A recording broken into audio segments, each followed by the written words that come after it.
KD ಸಿನಿಮಾಕ್ಕೆ ಒಂದು ಹಾಡು ಬಂತು. ಡಬಲ್ ಮೀನಿಂಗ್ ಅಂತೇಳಿ ಎಲ್ಲ ತಂದು ಬಿಟ್ಟಾರೆ. ಆ ಡಬಲ್ ಮೀನಿಂಗ್ ಹಾಡ ಕೇಳಿ ಅದು ಯಾವ್ದೋ ಚಲೋ ಹಾಡು ಬಂದ್ರು ಅದು ಬೇರೆ ಲಿಂಕ್ ಬರ್ದಿದ್ರು ಬಿ ಅವ್ರು ಹಂಗೆ ಅದನ್ನ ಥಿಂಕ್ ಮಾಡ್ತಿರ್ತಾರ ಅವ್ರು.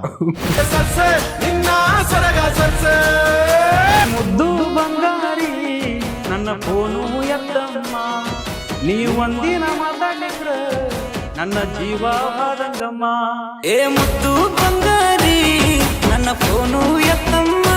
ಪ್ರಥಮ ಬಾರಿಗೆ ನಿಮ್ದು ಯಾವ ಹಾಡು? ಈಗ ರೀಸೆಂಟ್ ಆಗಿ ಒಂದು ಟ್ರೆಂಡ್ ಬರ್ತಿರದ ಏ ಚಿನ್ನಮ್ಮ ನೀ ಚಂದಂಗಿರಮ್ಮ. ಏ ಚಿನ್ನಮ್ಮ ನೀ ಚಂದಂಗಿರಮ್ಮ. ಒಟ್ಟಿನಲ್ಲಿ ನಿಮ್ಮ ಶ್ರಮಕ್ಕೆ ಪ್ರತಿಫಲ ಸಿಕ್ಕಿದೆ. ಜನ ಇದನ್ನ ಮಾಡ್ಯಾರ್ರಿ, ಸ್ವೀಕಾರ ಮಾಡ್ಯಾರ. ಈಗ ರೀಸೆಂಟ್ ಆಗಿ ಮಾಳೋಣ ಅವ್ರಿಗೆ ಮಾಡತ್ತೀನಿ. ಓಕೆ, ಯಾವ್ದು ಮಾಡಿದ್ರು ರೀಸೆಂಟ್ ಆಗಿ? ಅವ್ರಿಗೆ ಫಸ್ಟ್ ಸಾಂಗ್ ಮಾಡಿದಂದ್ರೆ ಹೇ ಡ್ರೈವರ್. ಒಟ್ಟಿನಲ್ಲಿ ಉತ್ತರ ಕರ್ನಾಟಕದಲ್ಲಿ ಒಳ್ಳೆ ಹೆಸರು ಮಾಡಿರ್ತಕ್ಕಂಥ ಗಾಯಕರಿಗೆ ನೀವು ಮ್ಯೂಸಿಕ್ ನಿರ್ದೇಶನ ಮಾಡಿದ್ರಿ. ಗದಗ ಮಠದಲ್ಲಿ ಅಜ್ಜರಾಶ್ರಮದಲ್ಲಿ ಇದ್ವಿ ಅಂತ ಹೇಳಿದ್ರಿ. ಅಲ್ಲಿ ಎಷ್ಟು ವರ್ಷಗಳ ಕಾಲ ನೀವು ಈ ಸಂಗೀತ ಅಭ್ಯಾಸ ಮಾಡ್ಕೊಂಡ್ರಿ? ಅಲ್ಲೇನು ಜಾಸ್ತಿ ಇಲ್ರಿ, ಒಂದು 2-3 ವರ್ಷ. ಅಲ್ಲ, ಮನೆಯಲ್ಲಿ ಪ್ರೋತ್ಸಾಹಿತ ಮಾಡ್ತಾನ ಮಗ ಏನಾದ್ರು? ತಂದೆಯವರು ನಮ್ದೆಲ್ಲ ಇಂಥವು ಇದೆಲ್ಲ ಬ್ಯಾಡ ಆಡೋದು ಹಂಗ ಹಿಂಗ. ಇತ್ತೀಚೆಗೆ ಅಶ್ಲೀಲ ಪದಗಳು ಮತ್ತೆ ವಿಶೇಷ ಪದಗಳ ಬಗ್ಗೆ ಚರ್ಚೆ ನಡೀತದೆ. ಅವ್ರು ಒಳ್ಳೆ ಹಾಡುಗಳು ಕೇಳ್ರೆ ಒಳ್ಳೇದ ಬೆಳ್ಕೊಂತ ಹೋಗುತ್ತೆ. ಅವ್ರು ಮತ್ತೆ ಕೆಟ್ಟದ ಕೇಳ್ತಾರೋ ಕೆಟ್ಟದ ಹೈಲೈಟ್ ಆಗ್ತಾವ, ಮತ್ತೆ ಅದ್ರ ಬಗ್ಗೆ ಮತ್ತೆ ಚರ್ಚೆ ಮಾಡ್ಕೊಂಡು ಹೋಗ್ಬಿಡ್ತಾರೆ. ನಿಮ್ಮದೇ ಒಂದು ಸಂಗೀತ ನಿರ್ದೇಶನದಲ್ಲಿ ಕುಣಿಯುವೆ ಅಂತೇಳಿ ಒಂದು ಸಾಂಗ್ ಬಂತು. ಜನಗಳಿಗೆ ಅಷ್ಟೊಂದು ರೀಚ್ ಆಗುತ್ತೆ ಅಂತ ನಾವು ಅನ್ಕೊಂಡಿದ್ವಿ, ಬಟ್ ಆಗಲಿಲ್ಲ. ಯಾಕೆ? 19ರಾಗ ಒಂದು ಸಿನಿಮಾ ಮಾಡಕಂತ ಹೋಗಿದ್ರು. ಅಲ್ಲಿ ಸ್ವಲ್ಪ ಆ ಕಡೆ ಈ ಕಡೆ ಓಡಾಡಿ ಎಲ್ಲ ಹಿಂಗ ದುಡ್ಡು ಹಂಗ ಕಳ್ಕೊಂಡು ಬಂದಿವ್ರಿ. ಈ ಕಡೆ ಲಾಸ್ಟ್ ಸಾಂಗ್ ರೆಕಾರ್ಡ್ ಮಾಡ್ತಿದ್ನಿ, ಈ ಕಡೆ ನಮ್ಮ ಫಾದರ್ ಎಕ್ಸ್ಪೈರ್ ಆಗ್ಬಿಟ್ರು. ಅಯ್ಯೋ, ಯಾವ್ದಾರಿ ನಮ್ಯಾಗ ಬಿದ್ದುಬಿಡ್ತು. ಆವಾಗ 45 lakhs ಸಾಲ ಆಗ್ಬಿಡ್ತು. ಹಾಯ್, ಎಲ್ರಿಗೂ ನಮಸ್ಕಾರ. ಶಿವಂಶಿ ವರ್ಲ್ಡ್ ಕಾರ್ಯಕ್ರಮಕ್ಕೆ ಆತ್ಮೀಯ ಸ್ವಾಗತ. ನಾನು ಲೆಮನ್ ಪರಶುರಾಮ್. ನಮ್ಮ ಜೊತೆಗೆ ಇವತ್ತಿದ್ದಾರೆ ರವಿ ಬೆಳ್ಳೂರು. ತುಂಬ ಉತ್ತರ ಕರ್ನಾಟಕದಲ್ಲಿ ಪ್ರತಿಭಾವಂತ ಸಂಗೀತ ನಿರ್ದೇಶಕರು ಮತ್ತು ಒಳ್ಳೆ ಗಾಯಕರು ಕೂಡ ಹೌದು. ಅವರು ನಮ್ಮ ಜೊತೆಗಿದ್ದಾರೆ ಇವತ್ತು. ಬನ್ನಿ, ಅವರ ಒಂದು ಸಂಗೀತ ನಿರ್ದೇಶನದ ಜರ್ನಿ ಮತ್ತು ಅವರು ತಮ್ಮ ಪ್ರತಿಭೆ ಯಾವ ರೀತಿ ಉತ್ತರ ಕರ್ನಾಟಕದಲ್ಲಿ ಒಂದು ಬೆಳಕಿನಂತೆ ಮಿಂಚಿನಂತೆ ಓಟದಂತೆ ಅವರು ಮಿಂಚಿದ್ರಂತ ನೋಡೋಣ. ಅವ್ರ ಬಾಯಿಂದನೇ ಎಲ್ಲ ತಿಳ್ಕೊಳ್ಳೋಣ. ಬನ್ನಿ, ಅವ್ರನ್ನ ಸ್ವಾಗತ ಮಾಡ್ಕೊಳ್ಳೋಣ ಕಾರ್ಯಕ್ರಮಕ್ಕೆ. ರವಿ ಅವರೇ, ನಮಸ್ಕಾರ. ಕಾರ್ಯಕ್ರಮಕ್ಕೆ ಆತ್ಮೀಯ ಸ್ವಾಗತ ನಿಮಗೆ. ಉತ್ತರ ಕರ್ನಾಟಕದಲ್ಲಿ ಪ್ರತಿಭಾವಂತ ನಿರ್ದೇಶಕರು ನೀವು, ಸಂಗೀತ ನಿರ್ದೇಶಕರು, ಜೊತೆಗೆ ಒಳ್ಳೆ ಹಾಡುಗಾರರು, ಮತ್ತು ಅಷ್ಟೇ ಅಲ್ಲದೆ ಒಳ್ಳೆ ಸಾಹಿತ್ಯ ಕೂಡ ಬರೀತೀರಿ. ನಿಮ್ಮದೇ ಆದಂಥ ಒಂದು ಹಾದಿಯ ಒಂದು ಛಾಪನ್ನು ಮೂಡಿಸ್ಕೊಂಡು ಬಂದಿದ್ದೀರಿ ಉತ್ತರ ಕರ್ನಾಟಕದಲ್ಲಿ. ಹೇಗೆ ನಿಮ್ಮದು ಆ ಒಂದು ಪ್ರತಿಭೆನ ಗುರುತಿಸ್ಕೊಳ್ಳೋಕೆ ಸಾಧ್ಯ ಆಯಿತು, ಮತ್ತು ಯಾವ ರೀತಿ ನಿಮಗೆ ಇದು ಇನ್ಸ್ಪೈರ್ ಆಗಿ ನೀವು ಈ ಒಂದು ಇದಕ್ಕೆ ಫೀಲ್ಡಿಗೆ ಬಂದ್ರಿ ಅಂತ? ಏನಿಲ್ಲ ಸರ್, ಹಂಗೆ ನಮ್ಮ ಜನಗಳು ಎಲ್ಲ ಕಲ್ಸ್ಕೊಂಡು ಬರ್ತಾರೆ. ಅದನ್ನ ಕೇಳಿ ಅವ್ರದ್ದು ಸಿಚುವೇಶನ್ ನೋಡ್ಕೊಂಡು ಬರ್ಕೊಂಡು ಮತ್ತು ಹಂಗೆ ಸ್ವಲ್ಪ ಕಲ್ತೀವಿ. ಸ್ವಲ್ಪ ಇಲ್ಲ, ಎಷ್ಟು ಬೇಕು ಅಷ್ಟು ಕಲ್ತೀವಿ, ಎಷ್ಟು ಬೇಕು ಆಗತ್ತೆ ನಾವು ಅಷ್ಟು ಮಾಡ್ಕೊಂಡು ಹೋಗ್ತೀವಿ.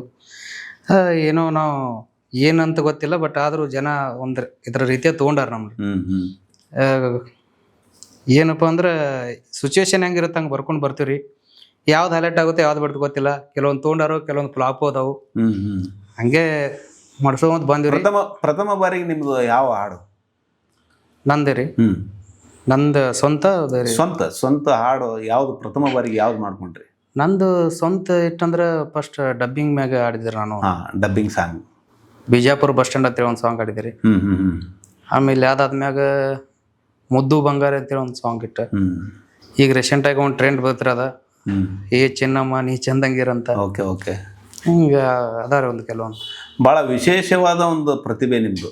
ಯಾಕಂದರೆ ಈ ಮುದ್ದು ಬಂಗಾರಿ ಏನು ಹಾಡು ಹೊರಗೆ ಬಂತು, ಆವಾಗನೇ ಗೊತ್ತಾಗಿದ್ದು ರವಿ ಬೆಳ್ಳೂರು ಯಾರು ಅಂತ.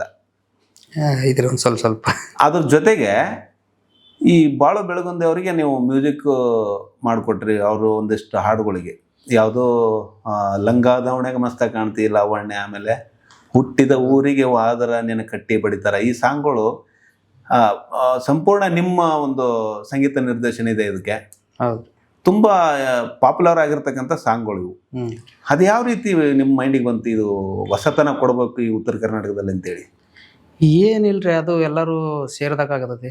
ನಾವು ಒಬ್ರು ಅಂತೂ ಮಾಡೋಕ್ಕಾಗಲ್ಲ. ಏನೋ ಒಂದು ಹೊಸತನ ಮಾಡ್ಬೇಕಂತ ಹೋದಾಗ ಅದು ಏನೋ ಹೊಸದು ಮಾಡ್ಬೇಕಂತ ಹೊಸತನ ಬಂದ್ಬಿಡೋದು. Okay okay. ಅದ್ರ ಜೊತೆಗೆ ಹಂಗ ಅವರು ಒಳ್ಳೆ ಸಾಹಿತ್ಯ ಬರೀತಾರು. ಯಾರು ಬಾಳು ಅವರು ಟ್ಯಾಲೆಂಟೆಡ್ ರೀ. ಹಂಗ ಅದು ಅವ್ರಟ್ಟ ನಾವು ಸೇರಿ ಏನೇನು ಮಾಡ್ಕೊಂಡು ಅದು ಹಿಟ್ ಆಗತ್ತಂತ ನಾವೇನು ಮಾಡಿಲ್ಲ. ಆದ್ರೂ ಒಂದೇನೋ ಹೊಸತನ ಮಾಡ್ಬೇಕಂತ ಮಾಡಿ, ಬಟ್ ಅದ್ರ ಜನ ತಗೊಂಡಾರ ಅಷ್ಟೇ. ಒಟ್ಟಿನಲ್ಲಿ ನಿಮ್ಮ ಶ್ರಮಕ್ಕೆ ಪ್ರತಿಫಲ ಸಿಕ್ಕಿದೆ. ಜನ ಇದನ್ನ ಮಾಡ್ಯಾರ್ರಿ, ಸ್ವೀಕಾರ ಮಾಡ್ಯಾರ. ಹೇಗೆ ಬಾಳು ಬೆಳಗುಂದಿ ಅವರು ನಿಮ್ಮ ಸ್ನೇಹ ಹೆಂಗೆ, ಮತ್ತೆ ಅವರು ನಿಮಗೆ ಹೇಗೆ ಸಿಕ್ಕರು ಅಂತ? ನಾನು ಗದಗಲ್ಲಿದ್ದೆ, ನಾನು ಅಜ್ಜಾರ ಮಠದಾಗ. ಅಲ್ಲೊಂದು ಸ್ವಲ್ಪ ದಿನ ಕಲಿಯಾಕಂತ ಹೋಗಿದ್ದೆ. ಅಲ್ಲಿ ಇದನ್ನ ಮಾಡಿ ಅಲ್ಲಿಂದನ ಬೆಂಗಳೂರಿಗೆ ಯಾವುದೋ ಒಂದು ಕಾಂಪಿಟೇಷನ್ ಇತ್ತು, ಅದ್ರಾಗ ಬಂದಿದ್ದು ನಾನು. ಬಂದ್ರಪೇ ಇಲ್ಲೇ ಪ್ರವೀಣ್ ನಿಕೇತನ್ ಸರ್ ಅಂತ ಹೇಳಿದ್ರು. ಅವ್ರನ್ನ ಇಲ್ಲೇ ಇಟ್ಕೊಂಡು ಅವ್ರಂತೇಳಿ ಸ್ವಲ್ಪ ಮ್ಯೂಸಿಕ್ದು ಹಂಗೆ ತಿಳ್ಕೊಂಡು ಇಲ್ಲಿ ಒಂದು 6-7 ವರ್ಷ ಬೆಂಗಳೂರಲ್ಲಿ ಇದ್ರಿ. ಬೆಂಗಳೂರಾಗಿದ್ದ ಸಡನ್ ಆಗಿ ಏನೈತ್ರಿ, ಆ ಕಡೆ ಊರ್ ಕಡೆ ಹೋಗೋ ಪರಿಸ್ಥಿತಿ ಬತ್ರಿ. ಬಂದ ಮೇಲೆ ಏನೈತಿ, ಅಲ್ಲಿ ಹೋಗಿ ನಮ್ದಾದಂಥ ಏನಾರ ಸ್ವಲ್ಪ ಇದು ಮ್ಯೂಸಿಕ್ ಎಲ್ಲ ತಿಳ್ಕೊಂಡಿವಿ, ಅದ್ರ ಏನಾರ ಮಾಡ್ಬೇಕಂತೇಳಿ ಬಂದಾಗ MRC ಉಂಬ್ರಾಣಿ ಸ್ಟುಡಿಯೋದಾಗ ಅವ್ರು ನನಗೆ ಫಸ್ಟ್ ಸಾಂಗ್ಸ್ ಕೊಟ್ರಿ. ಓಕೆ. ಮ್ಯೂಸಿಕ್ ಮಾಡ್ಕೊಡ್ಬೇಕಂತ DJ ಅರವಿಂದ್ ಉಂಬ್ರಾಣಿ ಅಂತೇಳಿ ನನ್ನ ಆತ್ಮೀಯ ಗೆಳೆಯರವರು. ಇಂಥ ಹೋದಂಗೆ ಏನಾಯ್ತು, ಅಲ್ಲಿ ಮಾಡ್ತಾ ಬಾಳು ಅವ್ರು ಅಲ್ಲಿ ಸಾಂಗ್ ಹಾಡ್ತಾ ಇದ್ರು ಅವ್ರ ಸ್ಟುಡಿಯೋದಾಗ. ಅಲ್ಲಿ ಅವ್ರ ಮನೆಯಲ್ಲೇ ಇದ್ರು ಅವರು, ಅವ್ರ ಸ್ಟುಡಿಯೋದಾಗ. ಅಂತ ಅಲ್ಲಿ ಇವ್ರು ಅರವಿಂದ್ ಅವ್ರಿಗೆ ಮಾಡ್ದು ನೋಡಿ ಅವ್ರು ನಮಗೂ ಸಾಂಗ್ಸ್ ಮಾಡ್ಕೊಡ್ರಿ ಅಂತೇಳಿ ಹೇಳಿದ್ರು ಅವರು. ಅದ ನೋಟ್ಲಿ ಮುಂದೆ ಅವ್ರಿಗೆ ಸಾಂಗ್ ಮಾಡ್ಲತ್ತೀನಿ ರೀ. ಅಲ್ಲಿ ಮಾಡ್ತಾ ಅವರು ಸಾಂಗ್ ಎಲ್ಲ ಹೈಲೈಟ್ ಆಗ್ಬಿಟ್ರು. MRC ಹಂಗ ಅವ್ರದ್ದು ಒಳ್ಳೆ ನೇಮ್ ಐತ್ರಿ ಅಲ್ಲಿ. ಹಂಗೆ ಜರ್ನಿ ಸ್ಟಾರ್ಟ್ ಆಗಿ ಇಲ್ಲಿವರೆಗೂ ಬಂತ್ರಿ. ಈಗ ರೀಸೆಂಟಾಗಿ ಮಾಳುನ ಅವ್ರಿಗೆ ಮಾಡ್ತೀನಿ. ಮಾಳು ನಿಪ್ನಾಳ್ ಅವರಿಗೂ ಮಾಡ್ತಾ ಇದ್ರಿ? ಮಾಳು ನಿಪ್ನಾಳ್ ಅವ್ರಿಗೆ. ಓಕೆ. ಯಾವ್ದು ಮಾಡಿದ್ರು ರೀಸೆಂಟಾಗಿ? ಅವ್ರಿಗೆ ಫಸ್ಟ್ ಸಾಂಗ್ ಮಾಡಿದಂದ್ರೆ ಹೇ ಡ್ರೈವರ್, ನೀ ನನ್ನ ಲವರ್ ಅಂತೇಳಿ ಅದೊಂದು ಸಾಂಗ್ ರೀ. ಓಕೆ.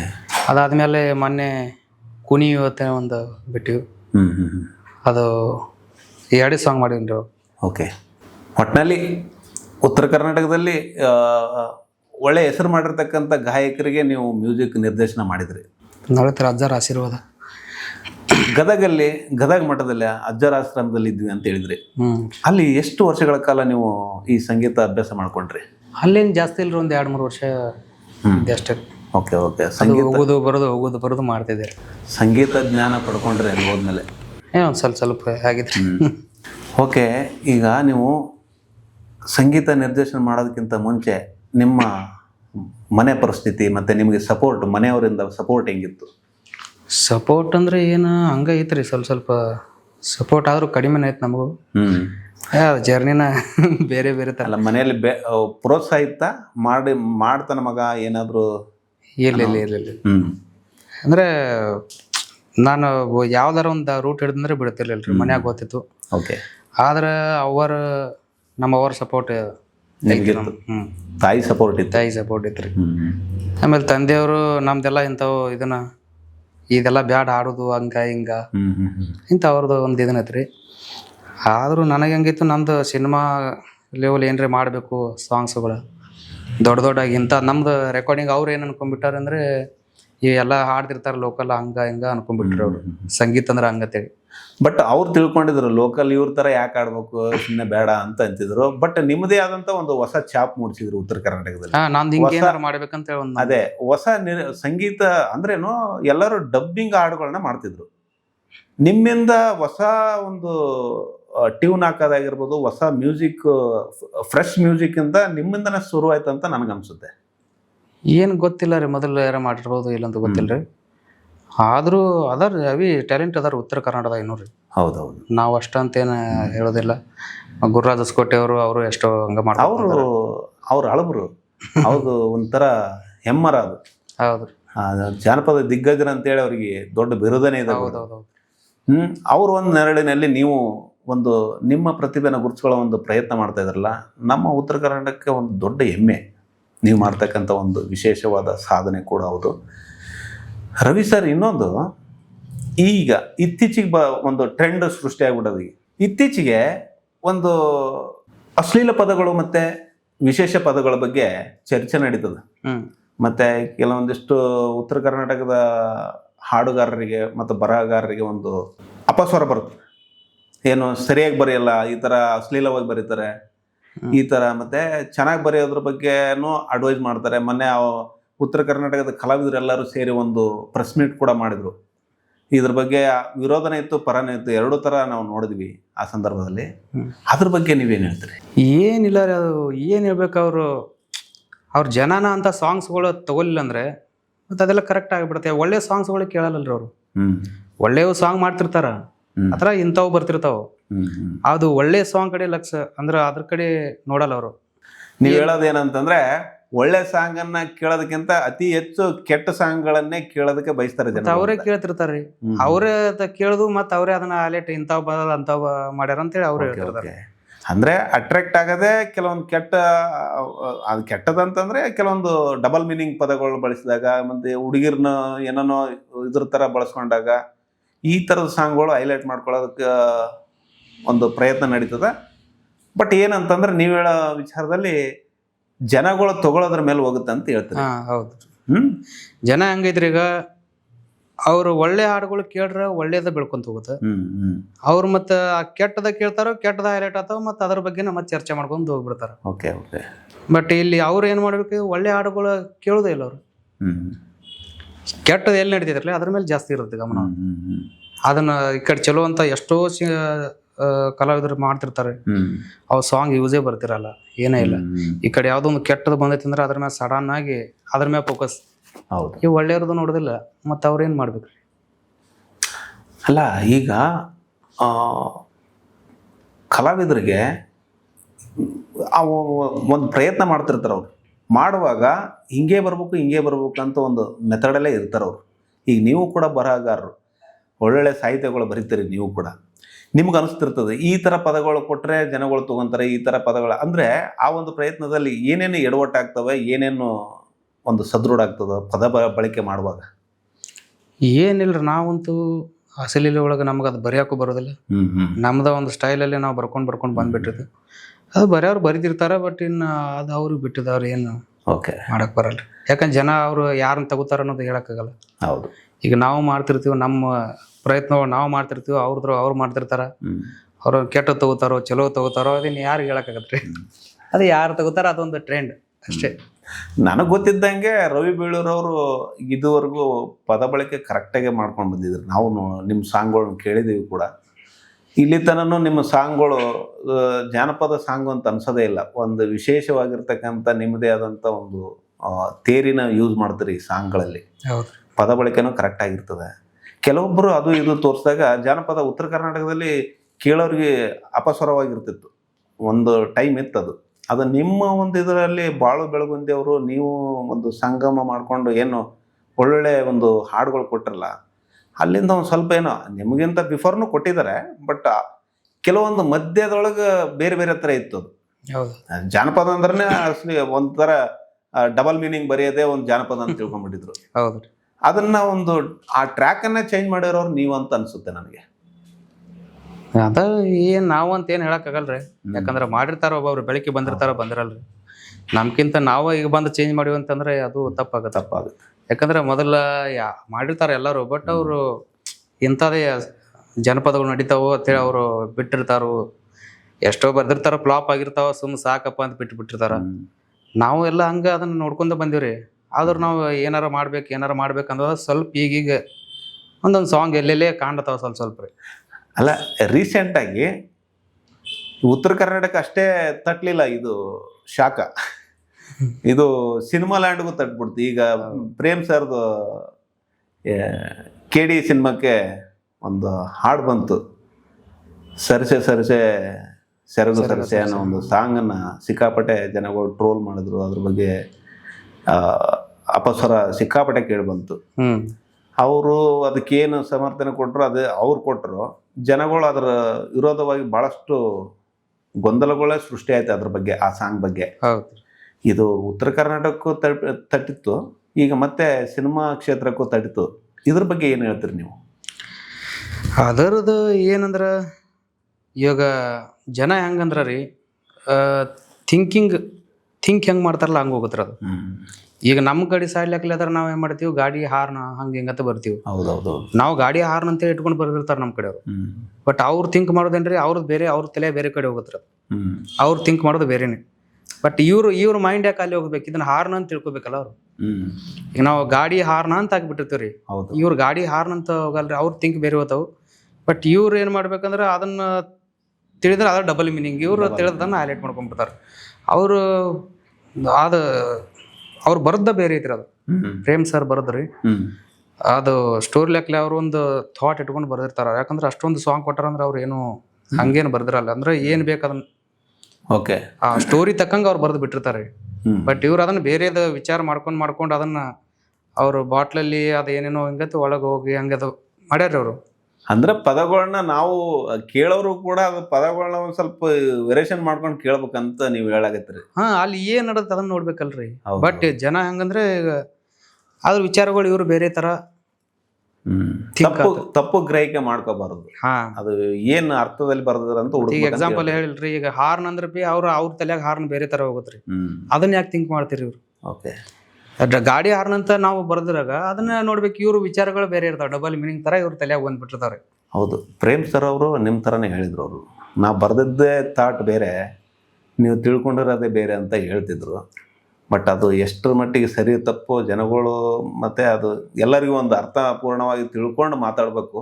ಈ ಸಂದರ್ಭದಲ್ಲಿ ನಾವು ಹರಿದೇನೋ ತಿಳಿದೇನೋ ಮಾತಾಡಕ್ಕೆ ಹೋಗ್ಬಾರ್ದು. ಅಲ್ಲ, ಅಷ್ಟೊಂದು ಸಾಂಗ್ ಇಟ್ಟು ಬರ್ದಾರಂದ್ರೆ ಅವರು ಅದೇನೇನೋ ಇಲ್ದ ಬರ್ದಿರಲ್ರಿ. ಹೌದು, ಅವ್ರ ತಾಯಿ ಕುರಿತಾದ ಸಾಂಗ್ಗಳು ಮತ್ತೆ ಬೇರೆ ಬೇರೆ ರೀತಿ ಬಹಳ ಸೆಂಟಿಮೆಂಟ್ ಸಾಂಗ್ಗಳೆಲ್ಲ ಬರ್ದಿದಾರ. ಎಲ್ಲ ಸಾಂಗ್ಗಳು ಇಟ್ಟೆ, ಅವರು ಯಾವುದೋ ಫ್ಲಾಪ್ ಅಂತೂ ಆಗಿಲ್ಲ. ಇಲ್ಲ ಅಷ್ಟೆಲ್ಲ ಬರ್ದಾರಂದ್ರೆ ಇದನ್ನ ಹೆಂಗೆ ತಪ್ಪು ಮಾಡಕ್ ಸಾಕಾಗತ್ರಿ. ಅವ್ರು ಒಂದು ಸ್ಟೋರಿ ಇದ್ದಂಗೆ ಬರ್ದಿರ್ತಾರಲ್ಲ. ಅಲ್ಲ, ಎಲ್ಲೋ ಒಂದು ಕಡೆ ರವಿ ಸರ್ ಈಗ ಅಷ್ಟು ಚೆನ್ನಾಗಿ ಮಾಡಿರ್ತಕ್ಕಂಥ ವರ್ಕ್ಗಳಿಗೆ ಈ ಒಂದು ಸಾಂಗ್ ಎಫೆಕ್ಟ್ ಬೀರ್ತಾ ಅಂತ ಇನ್ನು ಹಂಗೆ ಏನ್ ಹೇಳಕ್ ಬರತ್ರಿ. ಇನ್ನು ಅವರೇ ಕೇಳ್ತಾರ, ಅವರೇ ಹೇಳ್ತಾರ, ಇನ್ ಎಫೆಕ್ಟ್ ಅಂತ ನಾವ್ ಏನ್ ಹೇಳಿದ್ರಿ. ಯಾಕಂದ್ರೆ ಬೆಳೆಸೋದು ಜನ, ಆಲಿಸೋದು ಜನ, ಅದನ್ನ ಪ್ರೋತ್ಸಾಹ ಮಾಡೋದು ಜನಗಳೇ. ಅವರು ಎಲ್ಲೋ ಒಂದ್ ಕಡೆ ಕಿವಿ ಮಾತು ಬುದ್ಧಿ ಮಾತು ಹೇಳಿದ್ರ ಅಂತ ನನಗನ್ಸುತ್ತೆ. ಇದಕ್ಕೆ ನೀವೇನ್ ಹೇಳ್ತೀರಿ? ಜನರು ಹಂಗ್ ತೊಗೊಂಡ್ರು ಕೂಡ ಏನು ಬರಿಬೇಕು ಏನು ಬರಿಬಾರ್ದು ಅಂತನೂ ಹೇಳ್ತಾರ ಅಂತ. ಇಲ್ಲ, ಅವ್ರದ್ದು ತಪ್ಪಂತ ಹೇಳಕ್ಕಾಗಲ್ರಿ. ಯಾಕಂದ್ರೆ ಇವ್ರೊಂದ್ ಏನೋ ಥಾಟ್ ಇಟ್ಕೊಂಡು ಬರ್ದಿರ್ತಾರ. ಇವ್ರದ ಎಲ್ಲಾರು ಈಗ ನಾವಂತ ರೀತಿ ಬರ್ದಿರ್ತಾನ, ಅದನ್ನ ಅವ್ರು ಬೇರೆ ತರ ತಿಳ್ಕೊಂಡಿರ್ತಾರ. ಅದ ಆತಿರ್ತಾವ, ಏನ್ ಮಾಡಕ್ಕಾಗಲ್ರಿ. ಯಾಕಂದ್ರೆ ಈಗ ಅವ್ರು ನಡೆದಾಗ ಅಲ್ಲ, ಒಬ್ಬ ಮನುಷ್ಯ ಒಂದು ಸಣ್ಣ ಪುಟ್ಟ ಇದು ತಗೊಂಡು ಒಬ್ಬ ಮನುಷ್ಯನ ಆಳವಾಗಿ ಎಳೆದು ಬಿಸಾಡಬಾರ್ದು. ಅದು ಒಂಥರ ತಪ್ಪಾಗುತ್ತೆ. ಜನಗಳು ಅದು ಒಂದು ಬುದ್ಧಿ ಮಾತು ಹೇಳ್ದಂಗೂ ಇತ್ತು. ಅದರಲ್ಲಿ ಪದಗಳು ಚೆನ್ನಾಗಿರ್ಲಿ ಅನ್ನೋ ಒಂದು ಮಾತನ್ನು ಇತ್ತು, ಕೇಳಿ ಬಂತು. ಹೌದೌದು. ಸೋತವನಿಗೆ ಜಾಸ್ತಿ ಕಲ್ಲಿಂದ ಹೊಡೆಯೋದು ಸರಿಯಲ್ಲ. ನೆಕ್ಸ್ಟ್ ತಿದ್ಕೊಳ್ಳೋದಕ್ಕೆ ಒಂದು ಅವಕಾಶ ಮಾಡಿಕೊಡ್ಬೇಕು. ಹೌದೌದು. ಇಲ್ಲ, ಅವರು ಜನ ಹಂಗ್ ತಗೊಂಡಾರ್ರಿ. ಬಟ್ ಅವ್ರ ಏನ್ ಅಂತ ಸ್ಟೋರಿ ತಕ್ಕಂಗೆ ಇಟ್ಬಿಟ್ಟಾರಲ್ಲ ಅವರು. ಬಟ್ ಇವ್ರು ತಿಳ್ಕೊಂಡಿದ್ದು ಬೇರೆ ತರನ ರೀ, ಹಂಗಿಲ್ರಿ. ಅದು ಒಟ್ನಲ್ಲಿ ಒಂದು ಅರ್ಥದಲ್ಲಿ ಸಾಂಗ್ ನಲ್ಲಿ ಸಂಪೂರ್ಣವಾದ ಬೇರೆ ತರದ ಒಂದು ಅರ್ಥದಲ್ಲಿ ಬರ್ದಿದಾರೆ ಅವರು. ಅದನ್ನ ಜನಗಳು ಅರ್ಥ ಮಾಡ್ಕೊಳ್ಳೋದು ತೇರಿ ಬೇರೆ ಆಗಿಬಿಟ್ಟಿದೆ ಅಷ್ಟೇ. ಹಂಗ ಆಗತ್ತಿರ್ತಾವ, ಏನ್ ಮಾಡಕ್ರಿ. ಅವ್ರು ಒಂದ್ ಇಟ್ಕೊಂಡ್ ಬರ್ತಾರ, ಅದ ಇವ್ರು ಒಂದ್ ತಿಳ್ಕೊಳ್ಳೋದು ಹಂಗ ನಡೆದಿದ್ರ. ಈಗ ಎಲ್ಲಾರು ಯಾಕಂದ್ರೆ ಈಗ ಡಬಲ್ ಮೀನಿಂಗ್ ಅಂತ ಹೇಳಿ ಎಲ್ಲ ತಂದ್ ಬಿಟ್ಟಾರ್ರಿ. ಆ ಡಬಲ್ ಮೀನಿಂಗ್ ಹಾಡ ಕೇಳಿ ಅದು ಯಾವ್ದೋ ಚಲೋ ಹಾಡು ಬಂದ್ರು ಅದು ಬೇರೆ ಲಿಂಕ್ ದಿಂದ ಬರ್ದಿದ್ರು ಬಿ ಅವ್ರು ಹಂಗೆ ಅದನ್ನ ಥಿಂಕ್ ಮಾಡ್ತಿರ್ತಾರ ಅವ್ರು. ಹಂಗಿರ್ತಾರೆ. ಈಗ ಉತ್ತರ ಕರ್ನಾಟಕದಲ್ಲಿ ಸ್ಟೇಜ್ ಕಾರ್ಯಕ್ರಮಗಳು ಜಾಸ್ತಿ ನಡೀತಾವೆ. ಈಗ ಪ್ರತಿಯೊಂದು ಊರಲ್ಲಿ ಒಂದು ಏನಾರ ವಿಶೇಷ ಹಬ್ಬ ಹರಿದಿನಗಳು ಅಂತಂದ್ರೆ ಅಲ್ಲಿ ಉತ್ತರ ಕರ್ನಾಟಕದ ಕಲಾವಿದರನ್ನ ಕರೆಸ್ಬಿಟ್ಟು ಒಂದು ಒಳ್ಳೆ ದೊಡ್ಡ ವೇದಿಕೆ ಮಾಡಿ ದೊಡ್ಡ ಕಾರ್ಯಕ್ರಮನ ಅರೇಂಜ್ ಮಾಡ್ತಾರೆ. ಆ ಕಾರ್ಯಕ್ರಮದಲ್ಲಿ ತುಂಬಾ ಪ್ರತಿಭಾವಂತ ಕಲಾವಿದರು ಬರ್ತಾರೆ. ಮ್ಯೂಸಿಕ್ ಮೈಲಾರಿ, ಬಾಳು ಬೆಳಗುಂದಿ ಅವರು, ಮಾಳು ನಿಪ್ನಾಳ್ ಅವರು, ಲಫಾಂಗ್ ರಾಜ್ ಅವರು, ರವಿ ಬೇಳೂರ್ ಅವರು, ಯಾರ್ಯಾರೋ ಬರ್ತಾರೆ. ಈ ಒಂದು ಕಾರ್ಯಕ್ರಮದಲ್ಲೂ ಕೂಡ ಈ ತರ ನಿಮಗೇನಾದ್ರೂ ಕೇಳಿದ್ದು ಉಂಟಾ? ಚೆನ್ನಾಗಿ ಆಡ್ತಾರ ಆಡಲ್ಲ, ಈ ಸಾಂಗ್ಗಳು ಇದು ಚೆನ್ನಾಗಿದೆ ಇದು ಚೆನ್ನಾಗಿಲ್ಲ ಅನ್ನೋ ಒಂದು ಅಂದ್ರೆ ಯಾರು ಜನ ರೀ ಚೆನ್ನಾಗಿ ಲೈವ್ ಕಾರ್ಯಕ್ರಮ ನಡೆಯುವಾಗ ಏನಾದ್ರು ಕೂಗು ಕೇಳಿ ಬರುತ್ತಾ ನಿಮ್ಗಂತ?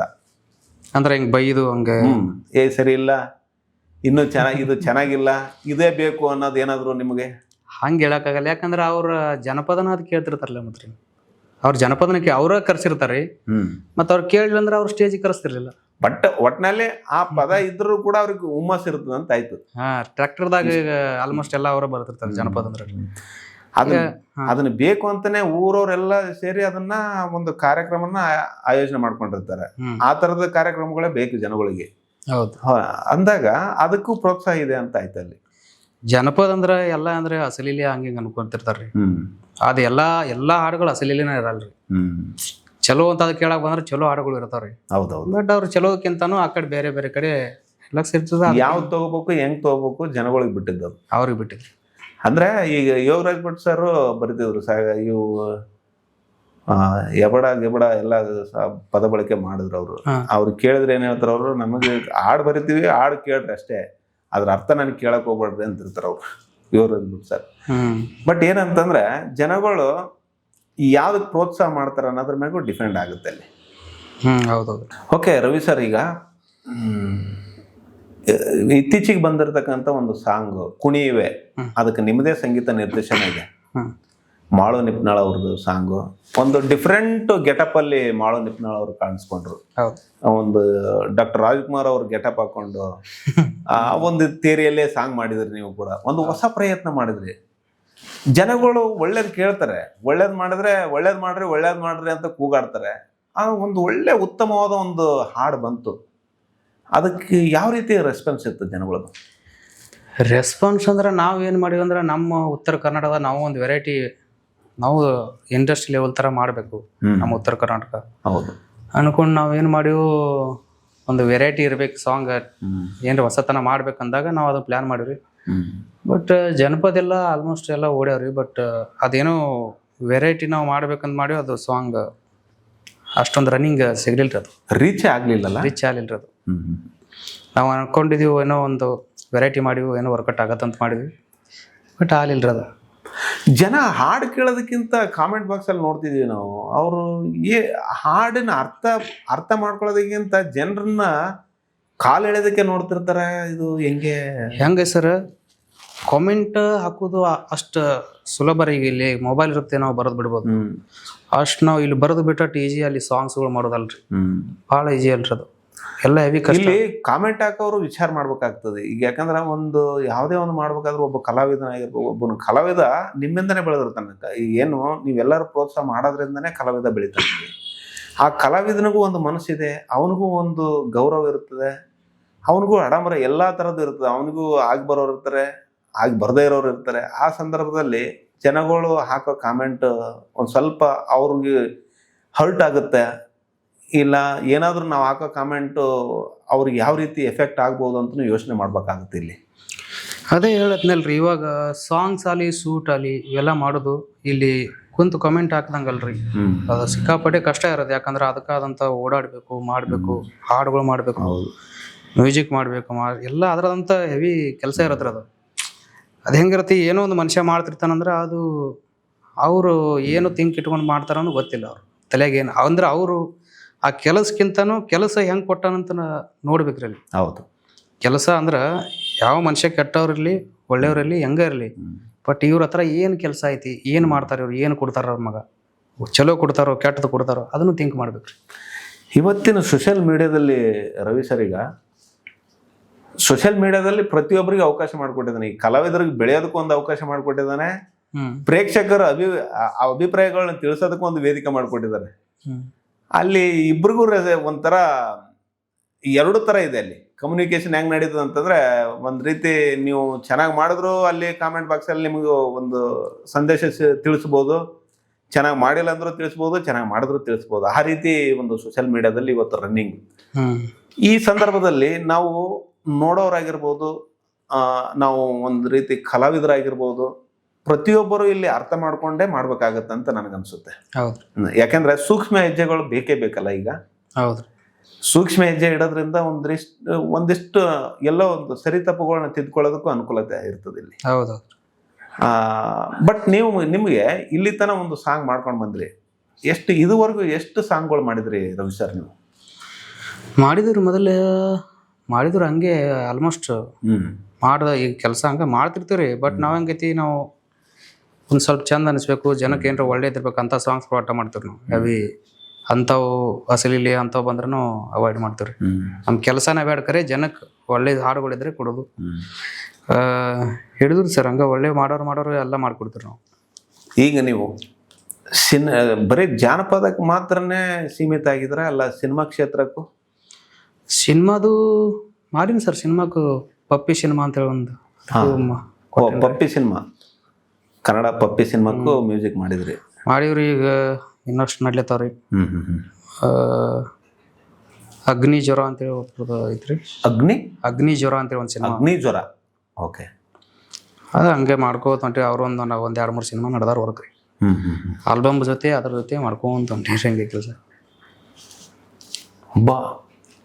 ಹಳ್ಳಿ ಪ್ರತಿಭೆ, ಹಳ್ಳಿಯಲ್ಲಿ ನೀವು ಬ್ಯಾಕ್ಗ್ರೌಂಡ್ ಯಾವುದೇ ಇಲ್ಲದೇನೆ ಒಂದು ಸ್ವಂತ ಶ್ರಮದಿಂದ ಮ್ಯೂಸಿಕ್ ಮಾಡೋದ್ರ ಜೊತೆಗೆ ಮತ್ತು ನಿಮ್ಮದೇ ಆದಂಥ ಒಂದು ಥಿಯರಿ ಯೂಸ್ ಮಾಡಿಕೊಂಡು ಸಿನಿಮಾ ಕ್ಷೇತ್ರದವರೆಗೂ ನೀವು ಮ್ಯೂಸಿಕ್ ಮಾಡೋ ಲೆವೆಲಿಗೆ ಬೆಳೆದಿದ್ರೆ ಅಂದರೆ ತುಂಬ ಖುಷಿಯ ವಿಚಾರ ರವಿ ಸರ್.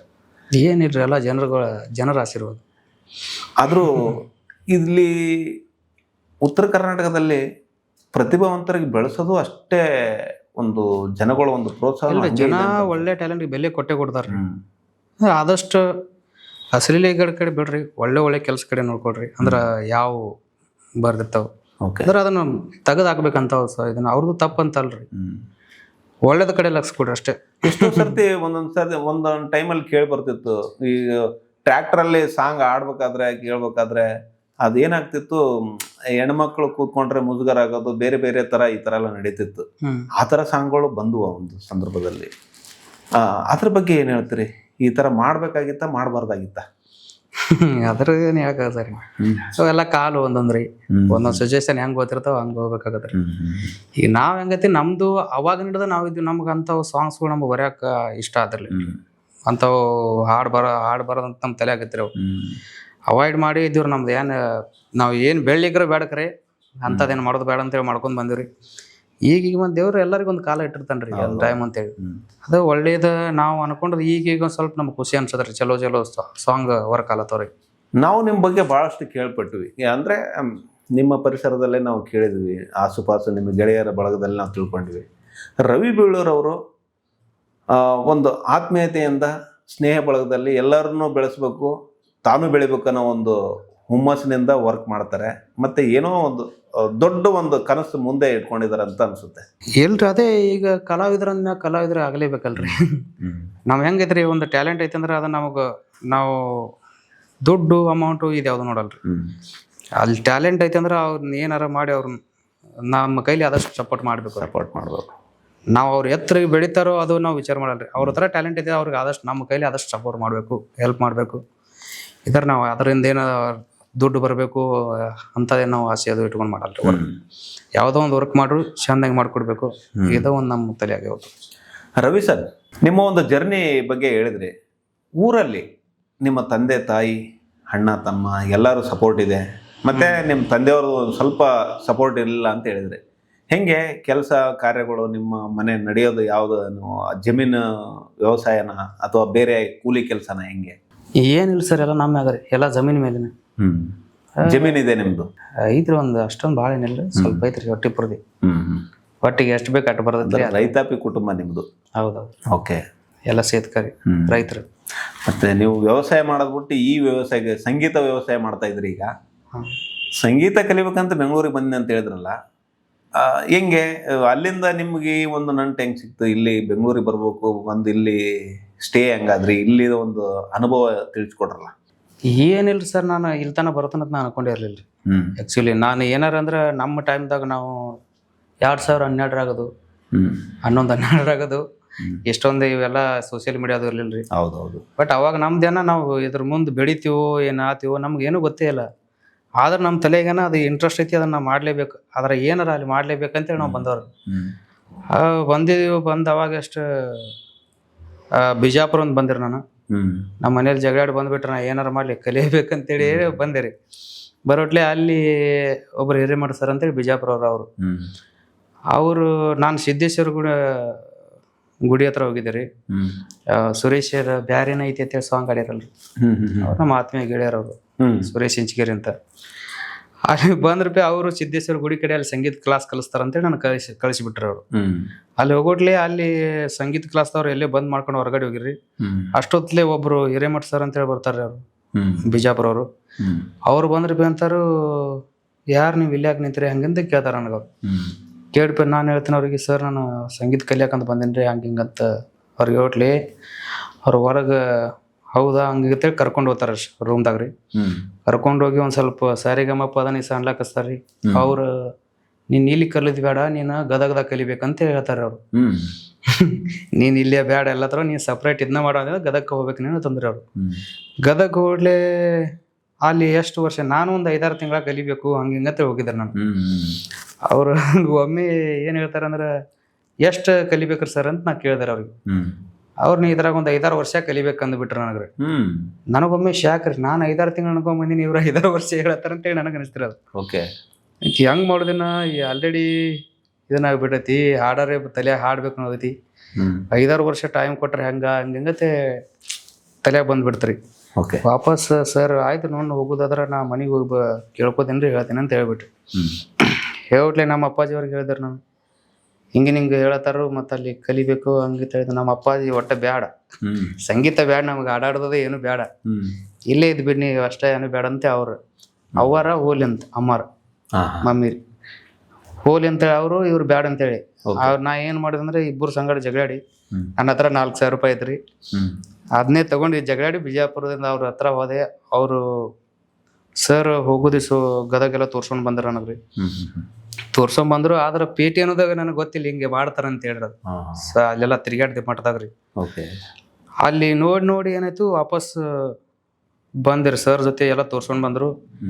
ಮತ್ತೆ ಯಾವಾಗ ಹೋಗ್ತಿ ಅಂತ ಕೇಳಿದ್ರಿ ಅವ್ರ. ಹೋಗ್ಲಿ ಸರ್ ಹೋಗ್ಬೇಕಲ್ಲತ್ತೀನ್ರಿ, ನೋಡ್ಬೇಕು ಅನ್ಕೋತ 1 ವಾರ ಹಂಗೆ ಮುಂದೆ ಹೋಗ್ತಿ ಬಿಟ್ರಿ.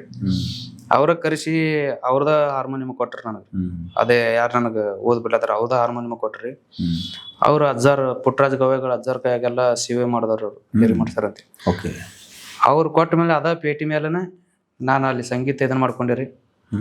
ಮಾಡ್ಕೊಂಡು ಹಂಗೆ ಜರ್ನಿ ಸ್ಟಾರ್ಟ್ ಆಯ್ತು. ಮಠದಾಗ ಕಲ್ಕೊಂತಿದ್ದೆ ರೀ. ಅಲ್ಲಿ ಒಂದ್ ಸ್ವಲ್ಪ ಹಿಂಗೆ ಕಾಂಪಿಟಿಷನ್ ಹಂಗ ಬರ್ತಿರ್ತಾವಲ್ರಿ. ಹೌದು, ಅದು ಯಾವುದೋ ಒಂದು ಲೋಕಲ್ ಕಾಂಪಿಟೇಷನ್ ಅದು ಬೆಂಗಳೂರು ಬಂದ್ಬಿಟ್ರೆ ನಾನು 3 ರೌಂಡ್ ಸೆಲೆಕ್ಟ್ ಆಗಿದ್ದೆ ನಾನು. ಓಕೆ, ಅಲ್ಲಿ ಸೆಲೆಕ್ಟ್ ಆದ ಅಲ್ಲಿ ಹೋಟ್ಲಿ ನನಗೆ ಇವರು ಪ್ರವೀಣ್ ಸರ್ ಸಿಕ್ಕಿದ್ರು. ಅಲ್ಲಿಂದ ನಮ್ದು ಇಲ್ಲೇ ಮತ್ತೆ 5-6 ವರ್ಷ ಉಳ್ಕೊಂಡ್ರಿ.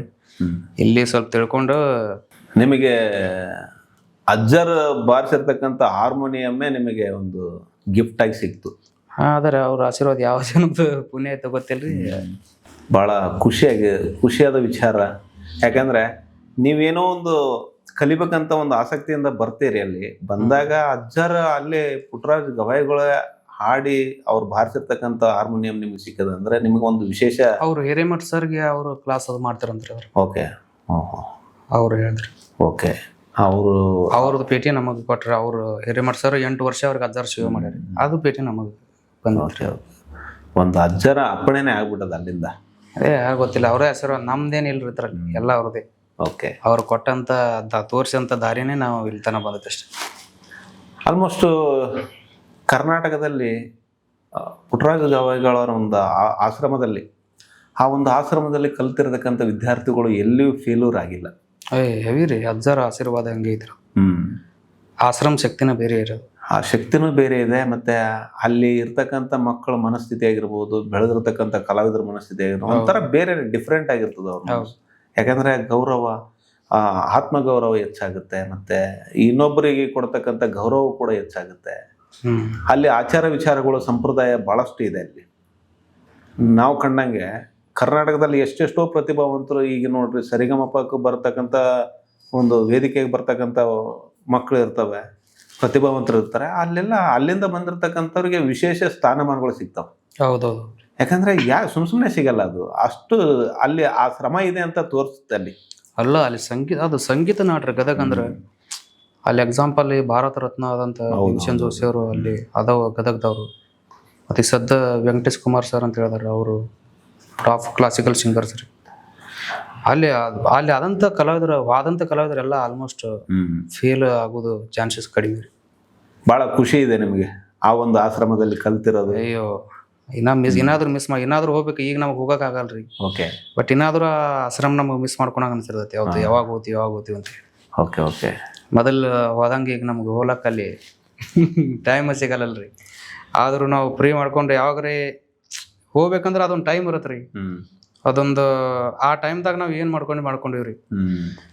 ಹೋಯ್ತು ಜಾರ್ತಂದ್ರೆ ಹಿಂದಿನ ನಾವು ಹೋಗ್ತೀವಿ ಅಂದ್ರೆ ಕಲಿಯಕ್ಕೆ ಹೋಗ್ತೀವಿ ಅಂದ್ರೆ ಅದು ಆಗೋದಿಲ್ಲ ರೀ. ಈಗ ನಾವು ಇನ್ನಾದರೂ ನಾವು ಎಷ್ಟು ಕಲ್ತ್ರು ಏನೂ ಅಲ್ರಿ. ಇನ್ನಾದರೂ ಅಲ್ಲಿ ಹೋಗ್ಬೇಕಲ್ಲ ಅನ್ಸುತ್ತೆ. ಬಟ್ ಅಲ್ಲಿ ಎಲ್ಲ ಈಗ ಇಲ್ಲಿ ಬಿಜಿ ಆಗೋದ್ರಿಂದ ಈ ಕಲಿಯಕ್ಕೆ ಹೋಗೋಕ್ಕಾಗಲ್ಲ. ಹೌದು. ಈಗ ಕಲಿಯೋದಕ್ಕಾದಂಥ ಸಮಯ ಇತ್ತು ನಿಮಗೆ ಅಲ್ಲಿ, ಆ ಟೈಮಲ್ಲಿ ಇತ್ತು. ಈಗ ನೀವು ಅದು ಎಷ್ಟು ಸಂಗೀತ ಅನ್ನೋದೊಂದು ದೊಡ್ಡ ಸಮುದ್ರ ರೀ ಅದು. ಹೌದೌದು. ಎಷ್ಟು ಕಲ್ತ್ರು ಕಡಿಮೆ ಇರೋದು. ಕಡಿಮೆನೆ ಅದು. ಮನುಷ್ಯ ಜೀವನ ಪೂರ್ತಿ ಕಲಿಬೇಕು ಅನ್ಸುತ್ತೆ. ನಾವು ಎಷ್ಟು ಕಲ್ತ್ರು ಕಡಿಮೆ ಅದ್ರ ತಳಗ್ರಿ ಏನೋ ಅಲ್ರಿ ಅದು.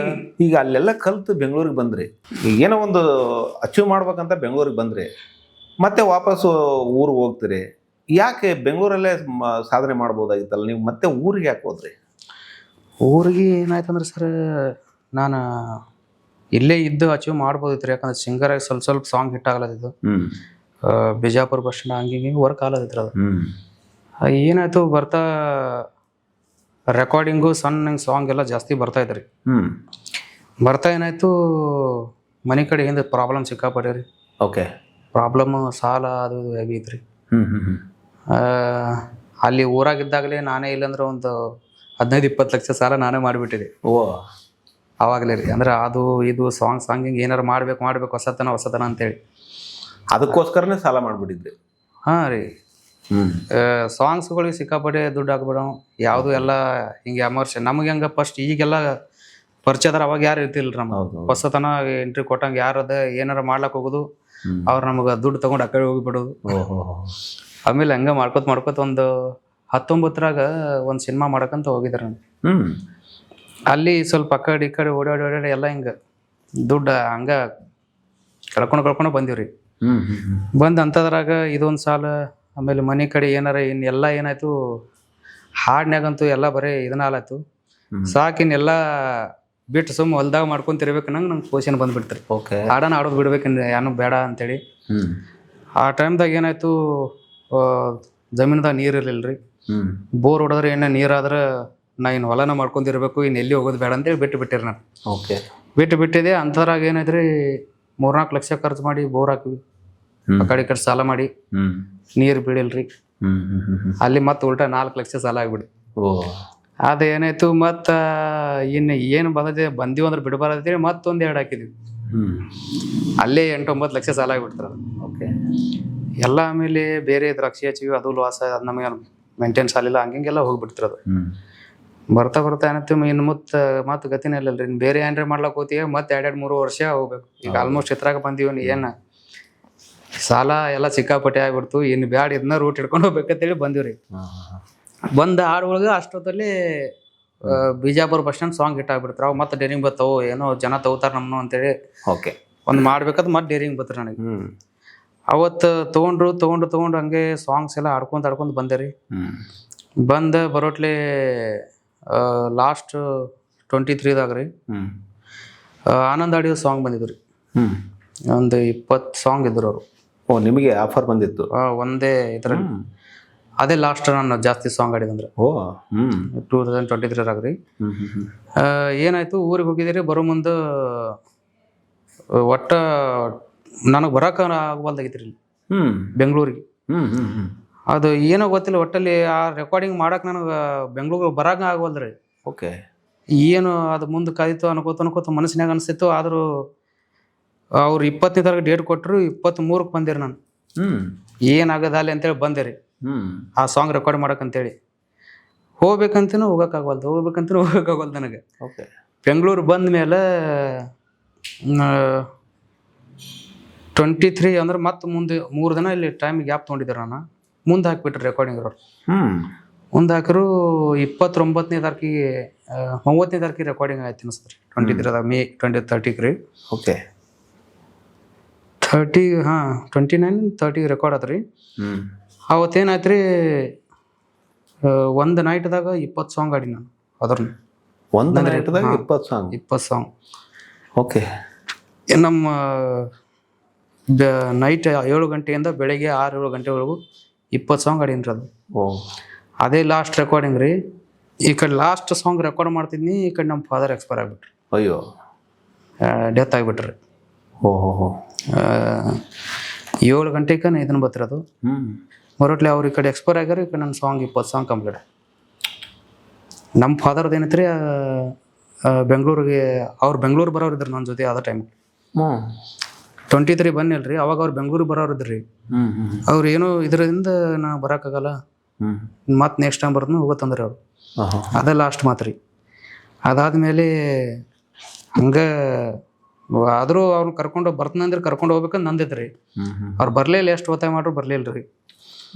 ಬಂದು ಲಾಸ್ಟ್ ಸಾಂಗ್ ರೆಕಾರ್ಡಿಂಗ್ 20 ಮುಗಿಸಿದ ಡೆತ್ ಸುದ್ದಿ ಬತ್ರಿ. ಅಲ್ಲಿ ಹೋಗೋದ್ರಾಗ ಏನೈತ್ರಿ, ಎಲ್ಲ ಜವಾಬ್ದಾರಿ ನಮ್ಮ ಮ್ಯಾಗ ಬಿದ್ದುಬಿಡ್ತು. ಆವಾಗ 45 ಲಾಖ ಸಾಲ ಆಗಿಬಿಡ್ತು ರೀ, 45 ಲಕ್ಷ. ಮತ್ತು ಅದೆಲ್ಲ ಮನ್ಯಾಗ ದೊಡ್ಡವನ ಅನ್ನ ರೀ, ಎಲ್ಲ ತಮ್ಮಂದು ಏನಿಲ್ಲ, ಎಲ್ಲ ಏನು ಮಾಡ್ರು ಇದ್ರ ಮ್ಯಾಗ ಜವಾಬ್ದಾರಿ ಬಂದ್ಬಿಡ್ತಾರಲ್ಲಿ. ಓಕೆ. ಅವಾಗ ಏನು ಮಾಡ್ಬೇಕಂತೇಳಿ ನಮಗೊಂದು ತಿಳಿತಿರಲಿಲ್ಲ. ಊರಾಗ ಏನು ಈಗ ಏನೋ ಕೆಲಸ ಮಾಡಕ್ ಹೋದ್ರೆ ಇದೆಲ್ಲ ಮುಟ್ಸೋ ಭಾಳ ಸಣ್ಣ ವಯಸ್ಸಿಗೆ ದೊಡ್ಡ ಜವಾಬ್ದಾರಿ ತಲೆ ಮೇಲೆ. ಹೆಂಗ್ ಮುಟ್ಸ್ಬೇಕನ್ನೋದು ಏನು ಬೇರೆ ರೂಟ ಇಲ್ಲಲ್ರಿ. ಓಕೆ. ಅವಾಗ ಏನು ಮಾಡಿಬಿಟ್ನಿ, ಹಾಡೋದು ಬಿಟ್ಬಿಟ್ರಿ, ಕಡಿಮೆ ಮಾಡಿಬಿಟ್ರಿ. ನಮ್ದೆಲ್ಲ ಜೀವನ ಅಂತೂ ಹಾಳಾಗೋಯ್ತು. ಇನ್ನಿದು ಜೀವನ ಕಟ್ಟುತ್ತೀವೋ ಇಲ್ಲ ಗೊತ್ತಿಲ್ಲ, ಆದ್ರೂ ಬದುಕ್ರೆ ಸಾಕನು ಪೋಷಣೆಗೆ ಬಂದ್ಬಿಟ್ಟಿವ್ ನಾವು. ಸಾಲ ಹೆವಿ ಆಗಿಬಿಡ್ತಲ್ರಿ. ಹಂಗೆ ಮಾಡ್ಕೊಂಡು ಮ್ಯೂಸಿಕ್ ಮಾಡ್ಬೇಕಂತೇಳಿ ನಿರ್ಧಾರ ತೊಗೊಂಡ್ಬಿಟ್ರಿ. ಏನಾದ್ರು ಮ್ಯೂಸಿಕ್ ಮಾಡ್ಬೇಕಂದ್ರೆ ಅದ್ರ ದುಡ್ಡು ಬಂದರೆ ಸ್ವಲ್ಪ ಇದೆಲ್ಲ ಕ್ಲಿಯರ್ ಆಗುತ್ತೋ ಹಂಗಂಗೆ ಮಾಡ್ಕೊಂಡು ಬಂದೆ ರೀ. ನೀವು ಹೇಳಿದ್ರಿ ರವಿ ಸರ್, ಈಗ ಮನೆ ಜವಾಬ್ದಾರಿ ನಿಮ್ಮ ಮೇಲೆ ಸಂಪೂರ್ಣವಾಗಿ ನಿಮ್ಮ ಮೇಲೇ ಒಂದು ಡಿಫೆಂಡ್ ಆಫ್ ಆದಾಗ ಏನೋ ಕಲಾವಿದನಾಗಬೇಕು, ಪ್ರತಿಭಾವಂತನಾಗಬೇಕು, ಪ್ರತಿಭೆಯಿಂದ ಬೆಳಕಿಗೆ ಬರ್ಬೇಕು ಅನ್ನುವಾಗ ನಿಮಗೆ ದೊಡ್ಡ ಜವಾಬ್ದಾರಿ ನಿಮ್ಮ ತಲೆ ಮೇಲೆ ಬಿದ್ದಾಗ ನಿಮ್ಮ ಅನುಭವ ಒಂಥರ ಏನು ಇದು ಮಾಡಬೇಕು, ಇದು ಬೇಡ ಅನ್ನೋ ಒಂದು ನಿರ್ಧಾರ ಏನಾದರೂ ತೊಗೊಂಡ್ರಾ? ಇದು ಸಂಗೀತ ಲೋಕನೇ ಬೇಡ ಅಂತ ಅನಿಸ್ತಾ ಹೆಂಗೆ? ಇಲ್ಲ, ಅದರಿಂದ ಆಲ್ಮೋಸ್ಟ್ ನಾನು ಬಂದಾಗಲಿಂದ ಹೆವಿ ಕಳ್ಕೊಂಡಿದ್ದೆ ಎಲ್ಲ ರೀ. ಓಕೆ. ನಾನು ಬೇರೆಯವ್ರಿಗೆಲ್ಲ ಏನು ಮಾಡಿಕೊಟ್ಟಿನಿ, ಬಟ್ ಅದು ಬೇರೆ ಸೆಕೆಂಡ್ರಿ ರೀ. ಬಟ್ ನನ್ನ ಸ್ವಂತ ಲೈಫ್ದಾಗ ಬಂದ್ರೆ ನಾನು ಆ ಸಂಗೀತ ಸಲುವಾಗಿ ಎಲ್ಲ ಕಳ್ಕೊಂಡು ಬಂದೀನಿ ರೀ. ಓಕೆ. ಯಾವುದು ಪವರ್ಕೊಂಡಿಲ್ಲ. ಈಗ ಹೇಳಿದ್ರಿ 44 ಲಕ್ಷ ಸಾಲ ಆಯಿತು ನನಗಂತೇಳಿ. ಹೆಂಗೆ ಮ್ಯಾನೇಜ್ ಮಾಡಿದ್ರಿ, ಹೆಂಗೆ ತೀರ್ಸಿದ್ರಿ ಅದನ್ನ? ಅದೇ ಹೇಳ್ತೀನಲ್ರಿ ಸರ್, ಸರಸ್ವತಿ ಎಲ್ಲ ಆರಾಮಿದ್ದಾಗ ಒಟ್ಟು ನಮಗೇನು ಅನುಕೂಲ ಮಾಡಿಕೊಡ್ಲಿಲ್ಲ. ಓಕೆ. ಒಟ್ಟು ತಳಕ ತೊಗೊಂಡು ಬಂದರು. ಸಡನ್ ಆಗಿ ಮ್ಯೂಸಿಕ್ ನೋಡ್ರಿ, ಅಲ್ಲಿವರೆಗೆ ನಾನು ಮ್ಯೂಸಿಕ್ ಮಾಡಬಾರ್ದು ಅಂತ ಇತ್ತು ನಂದ ಅಂತ ಒಂದು ಇದ್ರಾಗ ಹೋಗ್ಬೇಕಂತೇಳಿ. ಕಡಿ ಟೈಮ್ದಾಗ ಸರಸ್ವತಿ ಕೈ ಹಿಡಿದ್ಬಿಟ್ರಿ. ಒಟ್ಟಿನಲ್ಲಿ ಆ ಒಂದು 44 ಲಕ್ಷನೂ ತೀರ್ಸಿದ್ರಿ ಒಟ್ಟಿನಲ್ಲಿ? ಬಂದತ್ರಿ ಸರ್, ಒಂದು ಸ್ವಲ್ಪ ಐತ್ರಿ. ಒಟ್ಟಿನಲ್ಲಿ ನಿಮ್ಮ ಒಂದು ಶ್ರಮದಿಂದ ಈ ಒಂದು ಕಲಾಕ್ಷೇತ್ರದಿಂದ ನೀವು ಮಾಡ್ತಕ್ಕಂಥ ಪ್ರತಿಭೆಯಿಂದ ಅಷ್ಟೋ ಒಂದಿಷ್ಟು ಮ್ಯಾನೇಜ್ ಮಾಡಂಗೆ ಆಯ್ತು ನಿಮ್ಗೆ? ನಮ್ದು ಅನ್ನೋಕ್ಕಿಂತನೂ ಅದೆಲ್ಲ ಭಗವಂತನ ಆಟ. ಕೈ ಹಿಡಿದು ತಾಯಿ ಕೈ ಹಿಡಿದ್ರಿ, ಬಂದ ಅಜ್ಜಾರ ಆಶೀರ್ವಾದ ಹಂಗೆ ಏನೋ ಮ್ಯಾನೇಜ್ ಹಾಕೋದು ಬಂತ್ರಿ. ಏನೋ ಒಂದು ಸ್ವಲ್ಪ ಕಡೆ 4-5 ಲಕ್ಷ ಇರ್ಬೋದು ಅಷ್ಟೇ ರೀ. ಅಷ್ಟೆಲ್ಲ ಮಾಡ್ಕೊಂಬಂದಿಲ್ಲ 2 ವರ್ಷ ಆಗ್ರಿ. ಹಾಗೆ ಈಗ ನೀವು ಅವಾಗಲೇ ಹೇಳಿದ್ರಿ, ಒಂದು ಭಾಳ ಬೆಳಗುಂದಿ ಅವರ ಜೊತೆ ಒಡನಾಟದ ಬಗ್ಗೆ ಹೇಳಿದ್ರಿ, ಯಾವ ರೀತಿ ಸಿಕ್ಕ್ರಿ, ಏನು ಹಿಂಗೆ ಎಲ್ಲ ಹೇಳಿದ್ರಿ.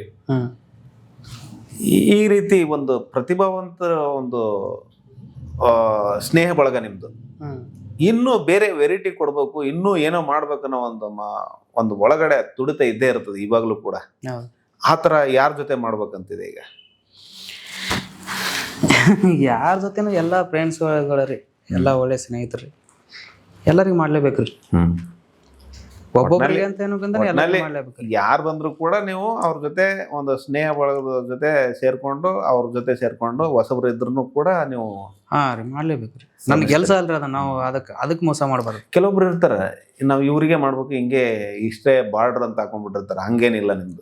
ಇಲ್ಲ ಒಟ್ನಲ್ಲಿ ಟ್ಯಾಲೆಂಟ್ ಒಟ್ನಲ್ಲಿ ಯಾರು ಒಳ್ಳೆ ಇದನ್ನ ಒಂದು ಇರ್ತಾರ ನಾ ಅವ್ರಿಗೆ ಸಪೋರ್ಟ್ ಮಾಡೇ ಮಾಡ್ತಿರ್ತೇನ್ರಿ. ಇವ್ರಿಗೆ ಮಾಡ್ಬೇಕು ಇವ್ರಿಗೆ ಮಾಡ್ಬೇಕಂತ ಏನು ಅಂತದೇನಿಲ್ರಿ. ಯಾಕಂದ್ರ ಅವರು ಕಲಾವಿದ್ರ ರೀ, ಮತ್ತೆ ಅವ್ರಿಗೊಂದು ಇವ್ರಿಗೊಂದು ಮಾಡ್ರ ಸರಸ್ವತಿಗೆ ನಾವು ಮೋಸ ಮಾಡ್ದಂಗ ಆ ತಾಯಿ. ಈಗ ನಂದೊಂದು ಪ್ರಶ್ನೆ ರವಿ ಸರ್, ಈಗ ಈ ಉತ್ತರ ಕರ್ನಾಟಕ ಕಲಾವಿದರ ಬಗ್ಗೆ ಒಂದಿಷ್ಟು ಜನಗಳು ಮಾತಾಡ್ಕೊಳ್ಳೋದು ಕೇಳಿದ್ದೀನಿ ನಾನು. ಯಾವ್ದಾದ್ರು ಸಣ್ಣ ಪುಟ್ಟ ಕಲಾವಿದ್ರನ್ನ ಹೊಸಬ್ರನ್ನ ಪ್ರೋತ್ಸಾಹ ಮಾಡಲ್ಲ, ಬೆಳೆದರೋರೇ ಬೆಳಿತಾರೆ, ಇನ್ನು ಬೆಳೆಯೋರಿಗೆ ಪ್ರೋತ್ಸಾಹ ಮಾಡಲ್ಲ ನಾವು ಒಂದಿಷ್ಟು ಮಾತುಗಳನ್ನು ಕೇಳಿದೀವಿ ನಾವು. ಅದ್ರ ಬಗ್ಗೆ ಏನ್ ಹೇಳ್ತೀರಿ? ಎಲ್ಲಾ ಕಲಾವಿದ್ರು ಹಂಗೇನಾ ಇಲ್ಲ ಕೆಲವೊಬ್ರು ಮಾತ್ರ ಹಂಗೇನಾ? ಇಲ್ಲ, ಬೆಳೆದ್ರ ಬೆಳಿತಾರೋ ಹಂಗೇನಿಲ್ರಿ. ಈಗ ಟ್ಯಾಲೆಂಟ್ ಇದ್ದವ್ರು ಬೆಳಿತಾರ ಮಾತ್ರ. ಹೌದು. ಯಾಕಂದ್ರೆ ಒಳ್ಳೆ ತಮ್ದಾದಂಥ ಗುರುತ ಯಾರು ಮಾಡ್ಕೊಂಡಿರ್ತಾರ್ರಿ, ಅವ್ರದ ಒಂದು ಕಾನ್ಫಿಡೆಂಟ್, ಅವ್ರ ಸಾಹಿತ್ಯ ಆಯ್ತು, ಅವ್ರು ಬರೀದಾಯ್ತು, ಅವ್ರು ಹಾಡೋದಾಯ್ತು, ಅವ್ರು ಕೊಡೋ ಕೆಲಸ ಆಯ್ತು, ಜನಕ್ಕೆ ಯಾವ್ದು ಇಷ್ಟ ಆಯ್ತು ಅವ್ರನ್ನ ತಗೋತಾರ. ಹೊಸಬರಿಗೆ ಒಂದು ಪ್ರೋತ್ಸಾಹ ಇದೆಯಾ ಕಲಾವಿದ? ಒಳ್ಳೆ ಕೆಲಸ ಮಾಡ್ರ ತಗೋತಾರ್ರಿ ಅವ್ರು. ಒಳ್ಳೆ ಕೆಲಸಕ್ಕೆ ಯಾವ್ದು ಮೋಸ ಇಲ್ರಿ.